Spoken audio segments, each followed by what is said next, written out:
What's up, you guys? What's up, you guys? How are you doing? I'm back. The camera, the phone stopped working because I guess I'm having a problem with the cord, and I have to hold it a certain way. It wasn't charging. Excuse me. I have this piece of candy. So anyway, so this is what we're gonna deal with right now. I'm going to show you how I used accountability to, when the phone cut off on me, I had a choice to get upset and allow it to fester in my subconscious, or I had a choice to factually prove that it has no power over me and I'm not going to allow it to have power over me. So when the phone died, instead of me saying, you know, cursing and blaming the phone and whatever, tossing the phone, whatever, throwing something at the cat, I wouldn't do that, but I'll throw something at him, but I got to stop him from, excuse my language, from messing with my blanket. But I'm not trying to hit him. Look, here he goes. Excuse me. Come on, buddy, you got to bounce. So anyway, he wants to play. He's got his good qualities, his bad qualities. His good qualities override his bad qualities by far, and he gets to stay here. Once he does something that crosses a boundary, he's got to go. It's not about love. Now, I'll still love him, but he can't stay here. So anyway, uh, let's talk about how to watch the video so I can just stay on track, because I have a problem with, I think about so many things at once and at the same time, and things calculate in my head at the same time. And I know that nobody thinks the way that I think, and a lot of things that I think about, I can put them into practice because of the way that they're calculated in my head. But when I bring them out, somebody else that doesn't think the way that I think is not gonna come up with the same solution or be able to understand it. And I understand that, and I'm okay. Sometimes it'll get frustrating, but then I'll have to sit back and say, why am I getting frustrated? Oh, I'm getting frustrated because this person doesn't understand, and it's simple. And then I'm like, okay, so let me see. Is it because they don't understand? I'll change my delivery to how they'll be able to understand, or is it because they're just being difficult?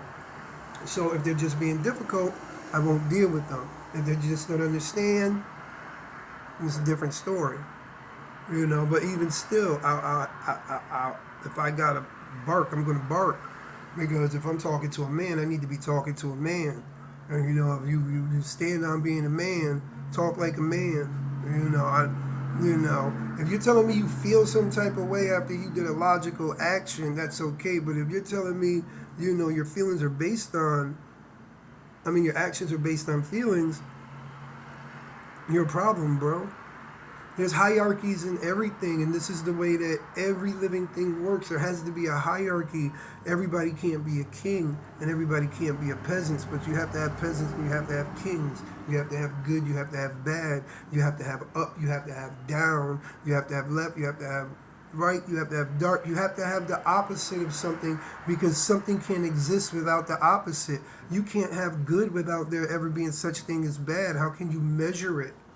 And these are measurements. We're just talking about how we think in our mind. I could go somewhere else and go, but it doesn't. That's not what I'm trying to accomplish. Of showing people how smart I am, or even going to a place to where they don't, somebody doesn't understand, and you just lose the whole point of this. But I do know one of my problems is because my mind is so argyle and it's all over the place, and it's easy for me to go somewhere else. That's why it's so easy for me to make a stupid joke and observation and make it so, detailed and complicated, because my mind is just like warped, and I liked it, but it's not warped in a bad way.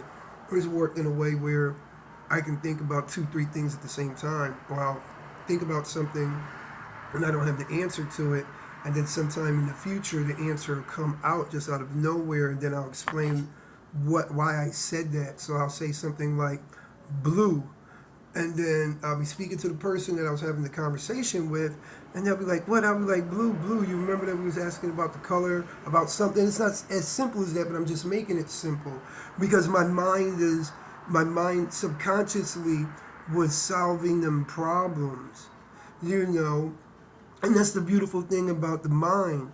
that it worked. Most of it worked subconsciously. Come on, buddy, please. I'm gonna bark on you, bro. Stop. I'm not trying to play. And you just dropped my candy too. So anyway, um, so that's so like you hear the jazz in the background. I have jazz. I have a speaker in my living room. I have a speaker in my bathroom. Jazz plays all day, 24/7, nonstop. I know most of the jazz songs now. They become very repetitive, and I don't have a problem with that. And I don't like jazz. If I had a choice to music that I'd rather listen to, if I was working with my feelings, it wouldn't be jazz.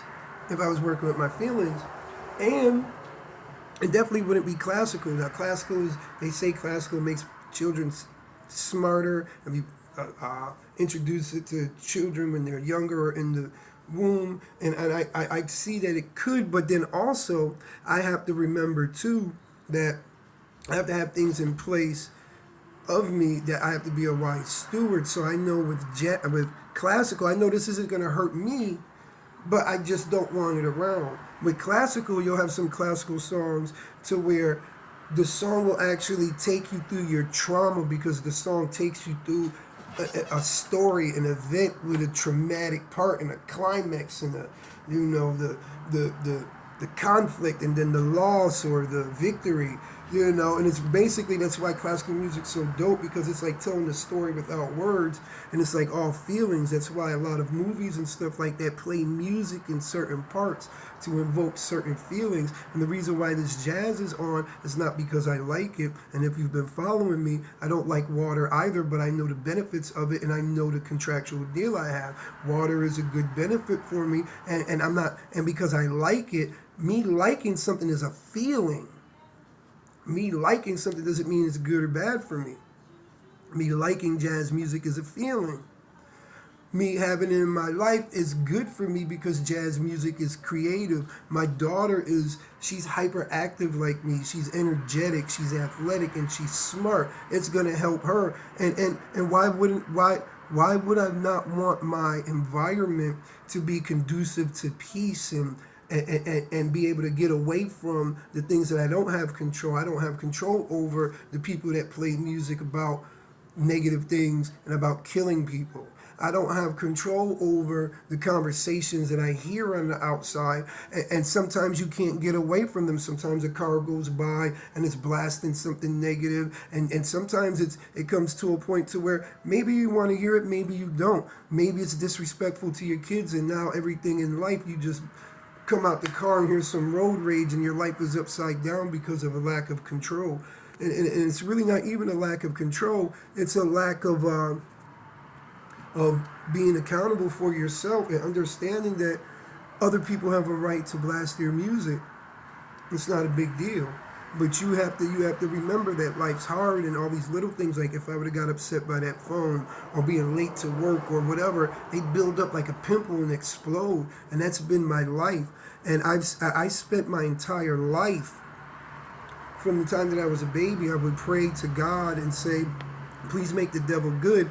I spent my entire life looking for love, and I went through different types of courses of life, like one where, I had to run away from things and I couldn't express myself, and when I did, because I was good at something, I'd get beat up or I was too shy. And then another where I got pushed to a point to where I got tired of being beat up and my brothers and I started fighting back. Then another where we're trying to live like and be like our father, who was a murderer, and the other street boys, and we got a lot to prove because we're white boys, and we just had a lot to prove, but we weren't white boys, but I guess we were. Who cares? I don't care. It is what it is. And then to a passive state, and then to a state to where I went and got into religion, and I became a Christian. I started doing teachings on the radio, and they were controversial because I was not only was I a Christian, I was talking crap about pastors and trying to hold them accountable. And then some people get upset, but then people came around me and wanted to build a $10 million church.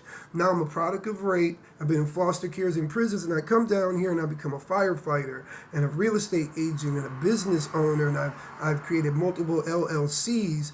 And I've lost millions of dollars in deals, and I've done amazing things, and I've saved lives, but I've also lived a very destructive life. Like, I've done horrible things to people, either justifiably or not. I've impeded on people's right for safety. I've done it for reasons that I could justify that aren't right if you deal with right or wrong and good and bad. And I've done it for reasons that I had no choice.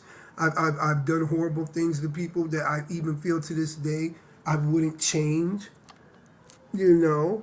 But it is what it is, and I got to live with that, and I'm okay.